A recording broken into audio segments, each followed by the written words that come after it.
Welcome to the 7 Days to Amazing podcast, where you learn how to make your life, business, and style even more amazing in the next week. Now your host, Sharon Haver of FocusOnStyle.com.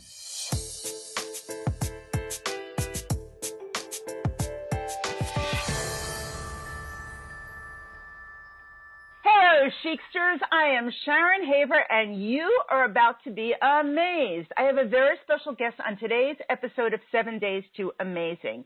Debbie Nigro is also one of my business besties, but she is a multifaceted business and broadcasting entrepreneur and visionary and three-time past winner of the nationally syndicated Radio Talk Show of the Year Award from the American Women in Radio and Television. Debbie is a pioneer in self-syndicated female-targeted radio, and she is a hit top 100 talk show list and more.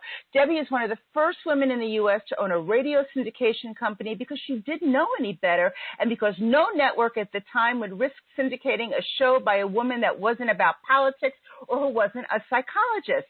Debbie Nigro is currently the owner and executive producer of the daily talk radio program called The Debbie Nigro Show, The Elite to the Street, A Fun Ride. Her radio shows and vignettes aired in almost 500 markets with the backing of corporations such as Avon, Blockbuster, General Mills, and 7-Eleven.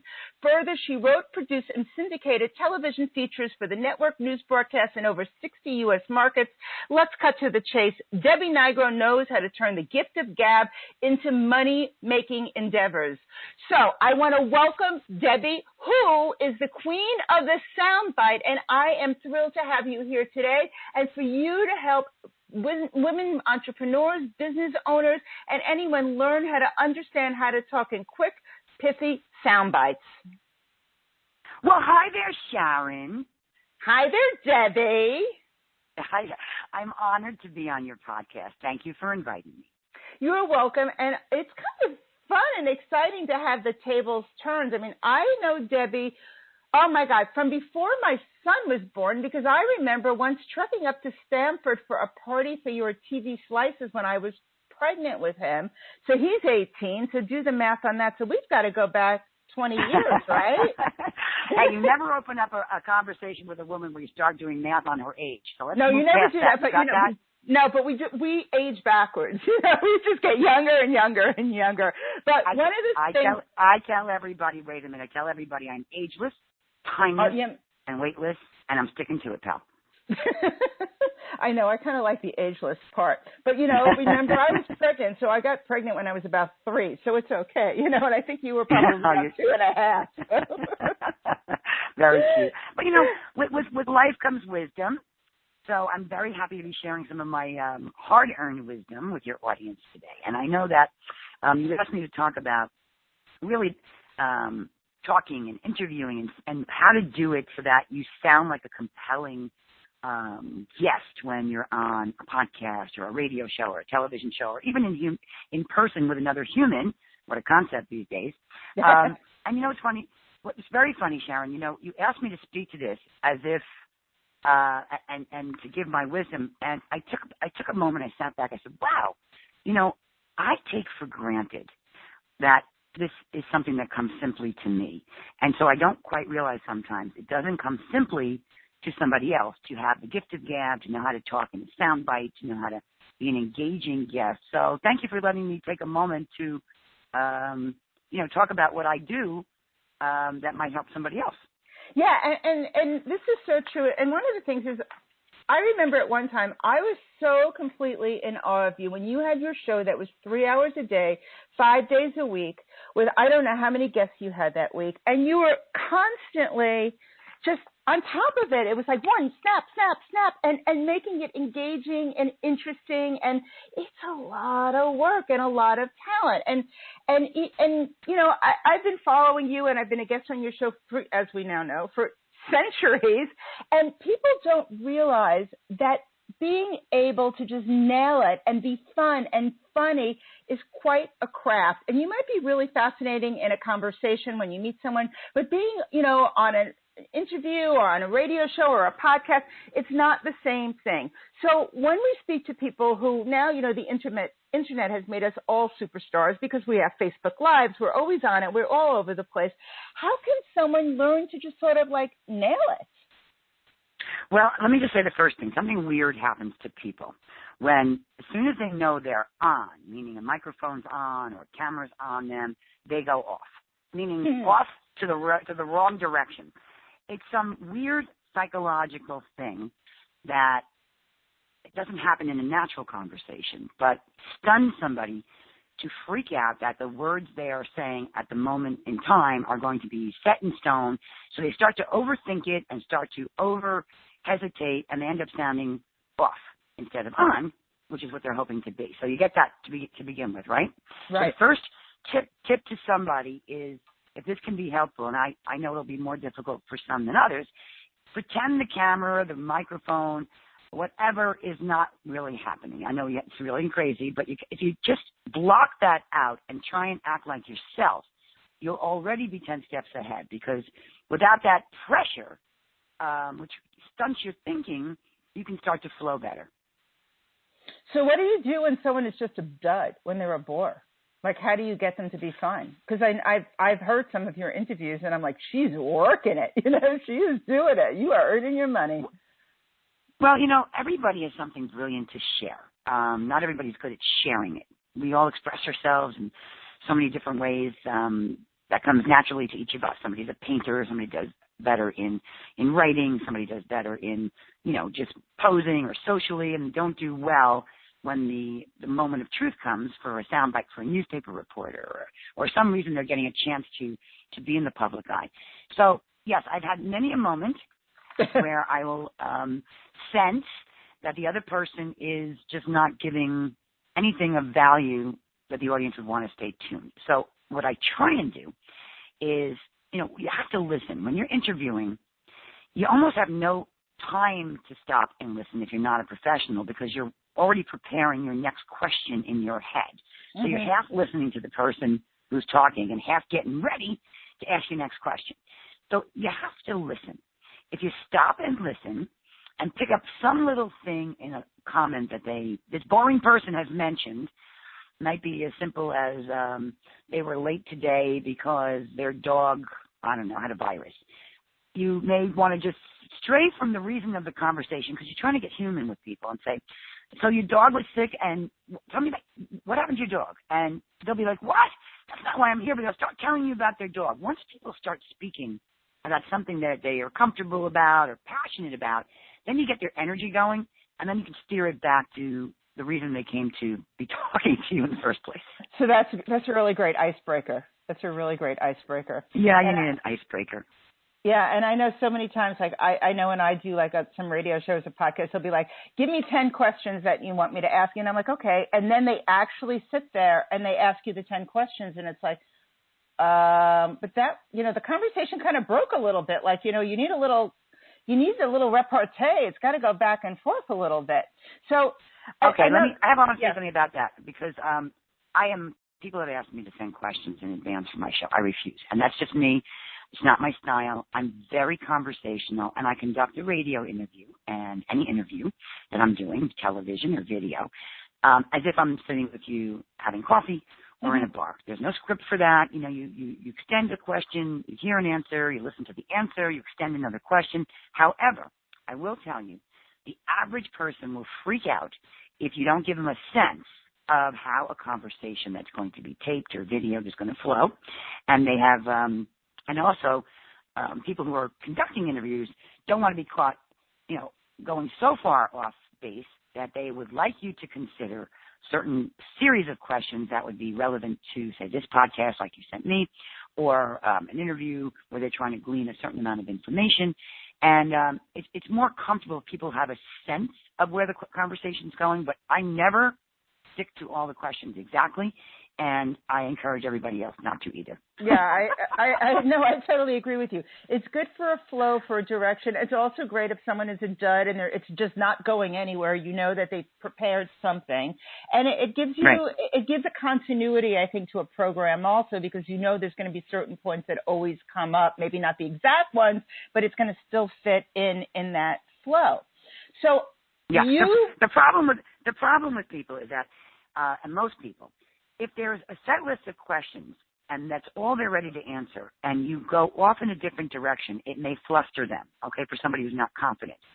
On the flip side, if you're a great interviewer, and in the process of hearing an answer to one of those pre-selected questions, you hear something fabulous, and you don't pull that out and can ask more about that, you're not doing your job.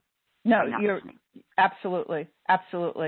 So can you also help us on what makes someone a great interviewer? Yes, I can.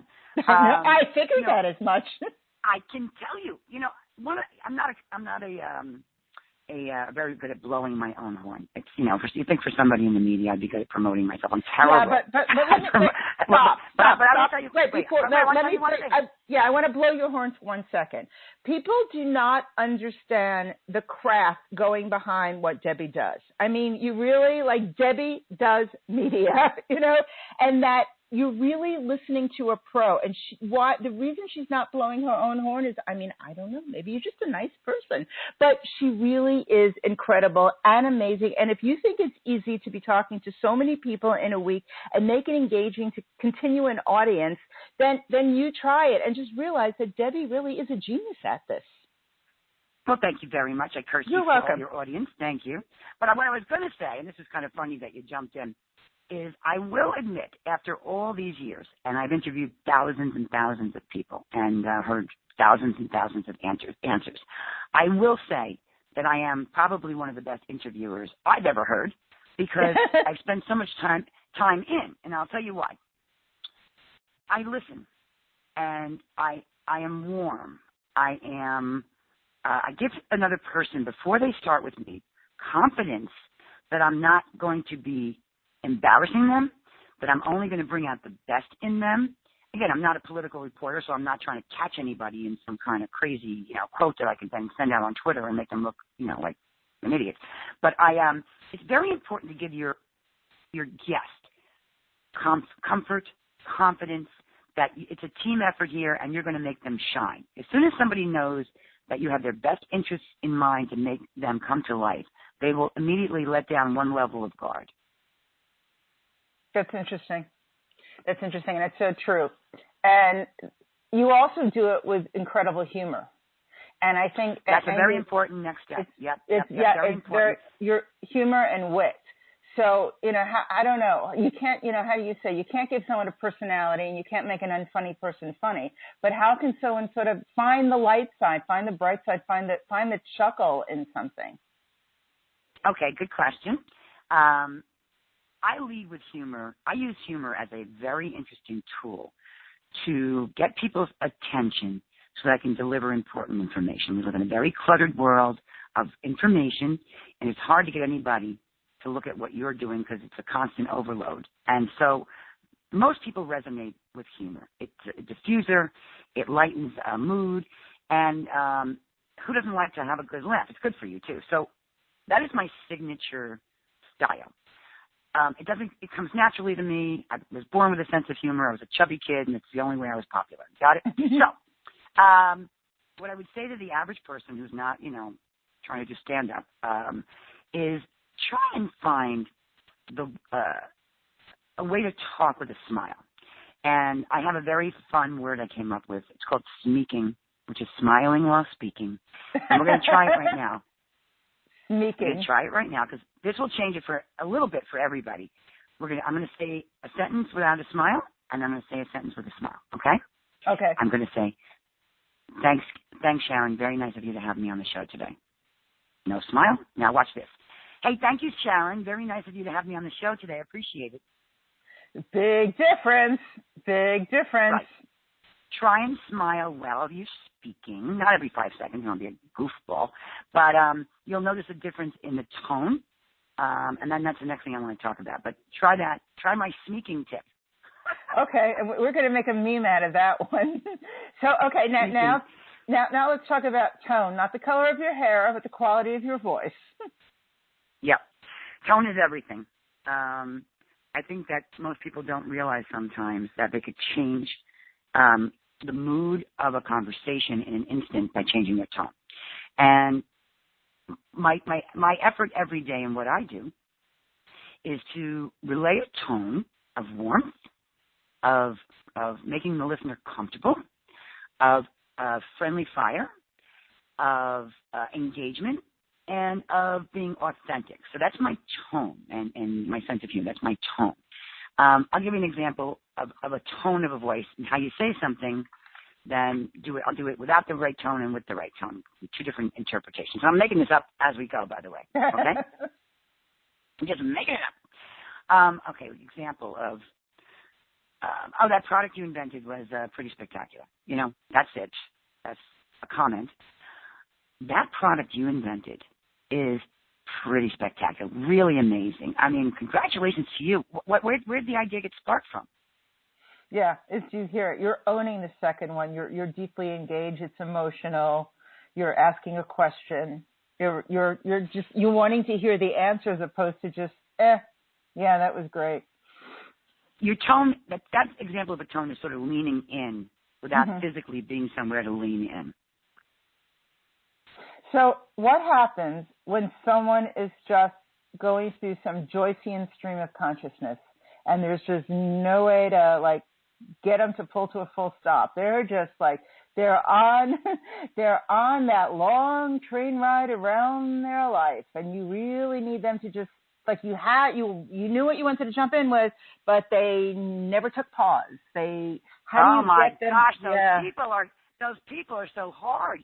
And believe me, I've been doing this professionally. I still find it a challenge when somebody is off in the passing lane and leaves you absolutely no window to ask a question. Right. So usually behind the scenes, I slap myself in the head and then I roll my eyes, and then they're not listening, because a good interviewer will start to gently say, so, like, they'll start to bring words, and if the other person doesn't slow down and pull over onto into the right lane, then they're not giving the interviewer a chance to have a back and forth conversation. And that comes out of nervousness on the part of the person being interviewed, not paying attention or listening for the cue. So if you're being interviewed, listen for a cue from the interviewer, who may be trying to say to you without being rude, shut up, you've been talking too long, let me ask the next question. So that's a tip. Yeah, and then they'll say, oh, I'm sorry, oh, do you interrupt? And then they'll continue on, and it's like, oh, man, I wish I was in a studio with you so you could see the cut sign, you know? And it's so hard when you're doing a phone interview, and you know, there's no eyeball communication, and they're not hearing You did it before. Me and you did it before. Play the tape back for everybody. I said, I have to say something. You said, I have to say something. I said, I have to say something. You said, I have to say something. And it went on until somebody won. And that's actually kind of funny. But I think what... And it's also because we know each other. Huh? Yes, of course. I love you. And as we try and teach people that speaking over somebody, very interesting, the dance that goes on when it's a conversation in person. You're able to see when somebody's body language changes when they're about to offer something, so you know when to sit back and when they start to slow back and when you know when to lean in. And often you don't see that in an interview or a podcast interview or a television interview, or if you do, you're not as aware because you're so wound up if you're not versed in doing this. There's a cadence of speaking, and then, you know, an ebb and flow. And some people, I have to cough, some people, no matter how hard you try, you can't get the flow going with them. And that's just unfortunate. But for the most part, it's a dance, and there should be a rhythm to it. So watch for the rhythm and try and play with it. Yeah, do the hustle. Yes, and let me just explain, because I think it's important people understand this word podcast and what it means actually, because it's a new, thing that's growing like leaps and bounds. Podcasting is doing for radio what Netflix did for the movie industry, if you can get it that clearly. Basically, it's a radio interview, or what you would have considered you'd heard on the radio, on demand for when you want to listen to it. But what's different is the internet and digital world has leveled the playing field. So pretty much anybody with a great topic to discuss and great interviews can rise to the top. There is great value still in terrestrial radio, and I do have a real live radio show on every day in out of studios in Greenwich, Connecticut, that actually I've sort of quietly proved concept for the last couple of years, and now we're rolling out nationally again. But what I found out is that people are clamoring for their podcasts of their radio interviews afterwards. Now, why is that?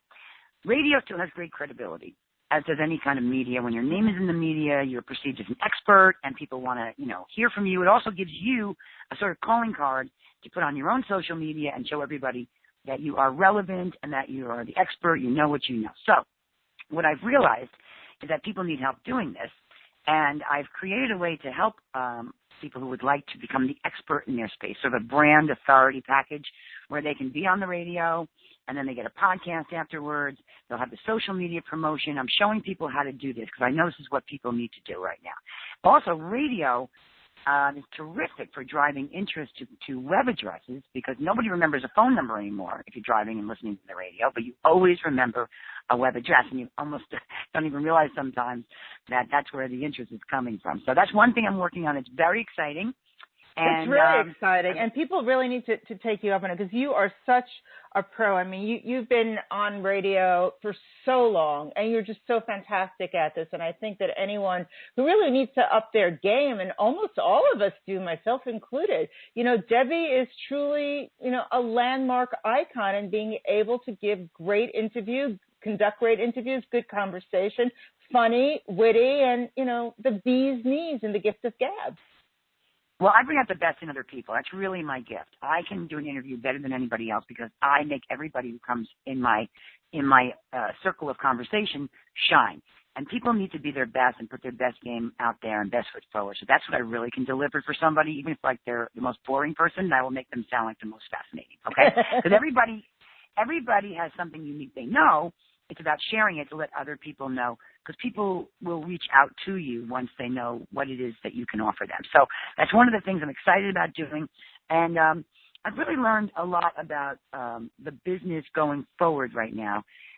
But I will tell you, I still don't know enough. And I don't feel bad because I just read an amazing statistic that only like 10% of all the big business people on the planet actually know what's going on. Everybody's trying to figure it out and hustle their way through this digital transition. And you got to stay relevant, and you've got to keep trying new things, and you've got to keep reinventing. I'm like the queen of reinvent here. I don't know if I mentioned this earlier, but no, you sure are the queen of reinvention, and reinvention is such a key word for people. As we get a little older, our careers change, and you need to be ready. And you certainly are someone who, from the outside looking in, you wouldn't think of you reinventing. I always think of you as being, an interviewer, a talk show host, a radio host, but you have gone through so many different ebbs and flows. So if you want to just share a little bit, because you make it all look so easy. Well, you have to go through a lot of life to be a good talk show host. You can't just do talking about nothing. You have to have been beaten up and spit out and won and lost and suffered and tried, so you can relate to everybody's emotions on the other side of that microphone. So that's what makes me a really good talk show host, is I've lived a lot of life. I've taken a lot of hits. I've fallen down a million times. I've stood back up a million times. I've been through a ton of tragedy.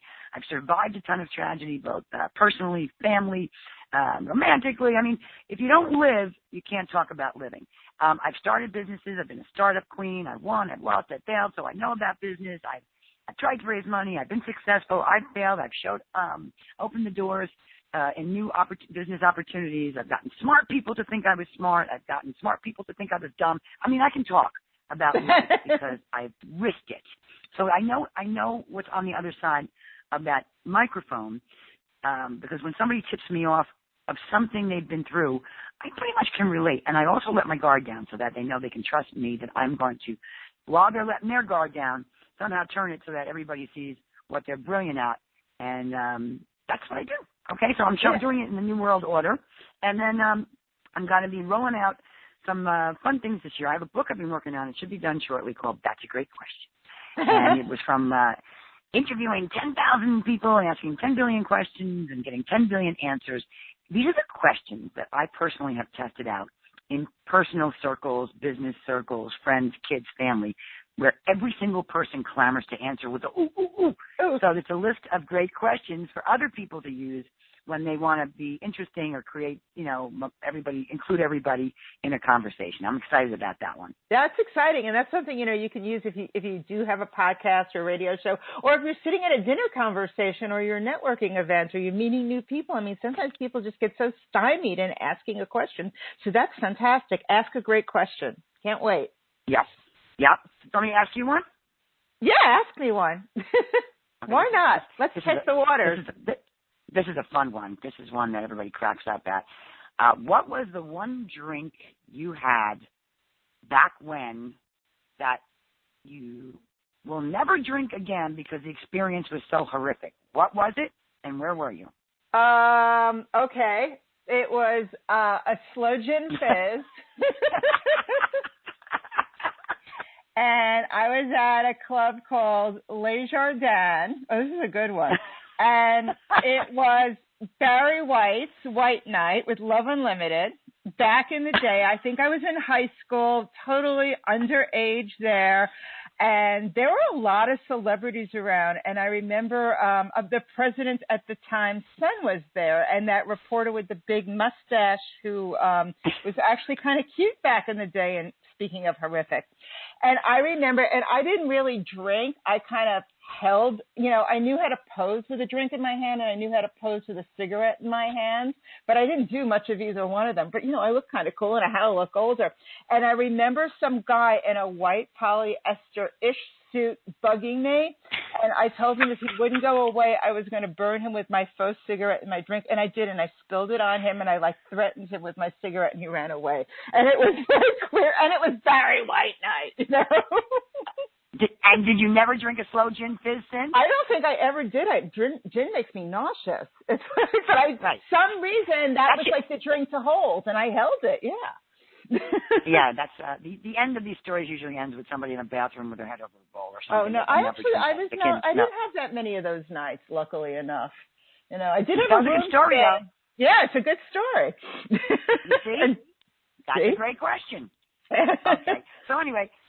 What I'm hoping to do this year is get back out in the speaking tour. I've been doing it, and I really have some great love for connecting in person. And I find I have a lot of impact and help a lot of people when I connect with them and do things like that. So if anybody wants to book me to be a speaker on my DebbieNigro.com website, there's a list of things I can speak to. I kind of love doing that. I was very successful doing that. I'm back in action. And also, what else am I doing? I'm rolling out the show nationally. I got 3 books coming. One about being Yeah, I want to travel. I want to go. I want to get out and meet people and travel around the country and have some fun and do this and create this along the way. Now, the podcast thing, just quickly, I can commend you because what podcasts are portable on-demand, basically radio interviews. They're feature stories that people want to hear when they want, how they want, at their convenience. It's a very big business right now, and I think it's wonderful that you're doing it. It's very intimate, and I hope you're successful with yours. So anybody wants to find me, DebbieNigro.com. If you want to be suggesting to be on the show, be my guest, find me there and send me a little information at info@DebbieNigro.com. And what else do you want to know? Thank you very much for letting me be on your podcast today, Sharon. Thank you. And so besides DebbieNigro.com, where can they find you on social, on Facebook? Isn't that where you post who's going to be on the show that day? Yeah, the Debbie Nigro Show on Facebook. Debbie Nigro Show on Facebook. You see who's coming up every day. Debbie Nigro at LinkedIn, business site, at Debbie Nigro on Twitter, at Debbie Nigro Show.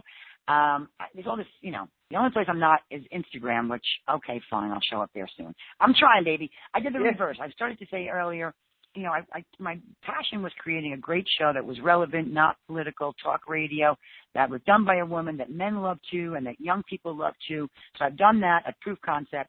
What I did wrong that I would do again differently is I didn't build my social media base properly from the get-go and keep a list and build my email list, which I had done all along privately, but not in a cohesive form, which I'm going to be working on now, because you're as good as your following, and unfortunately people look at that and decide how valuable you are these days. So I'm not showing up in big numbers on my sites, but the point is I've accessed and made friends with all influencers for the last couple of years. So those numbers aren't just any numbers of followers. They're influencers who themselves have following. So my reach is up to about 1 million. But I'm turning that around because you got to kind of get there. And again, was going to quit a million times because it was like, really, what am I doing? I'm glad I hung in there, and I hope to be able to affect the world in a really nice way because I'm a dealer in hope. And I let people know every day, in spite of it all, they've got a great shot to have a great day ahead and great opportunities ahead of them. So if I can keep one at a time and groups in mass and let people stay hopeful and fun and positive and inspire them and motivate them and let them know it's never too late for anything, then I'm doing good. I'm doing good work. Yeah, you are. You're doing great work. You are the queen of the soundbite, and you are also, a woman entrepreneur. And as a fellow woman entrepreneur, hats off to you because, no one knows how hard it is and ups and downs and ebbs and flows other than someone else who's really walking the walk. And you certainly have done it. So thank you. Thank you for being here, Debbie. I am honored. I'm honored to be on the other side of the microphone talking to you. I get to ask you some questions this time instead of you asking me questions. Thank you for throwing the little boozy one to me. And it's great. I want to say that you were great. You did a great job.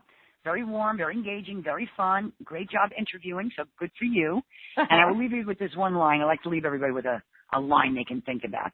If talking burnt calories, I'd be a freaking supermodel. Until then, I will continue what I'm doing. Thank you, Debbie. Love. And everyone follow Debbie. The links will be below on Focus on Style, or you can hop on over to iTunes and listen to it over there. Thank you, Debbie. That's a wrap. Well, not so fast. Don't forget to hop over to focusonstyle.com for exclusive content to help you live your most amazing life with style and success. For even more great stuff that Sharon only shares by email, subscribe to her In the Know list at www.focusonstyle.com/insiders. See you next time.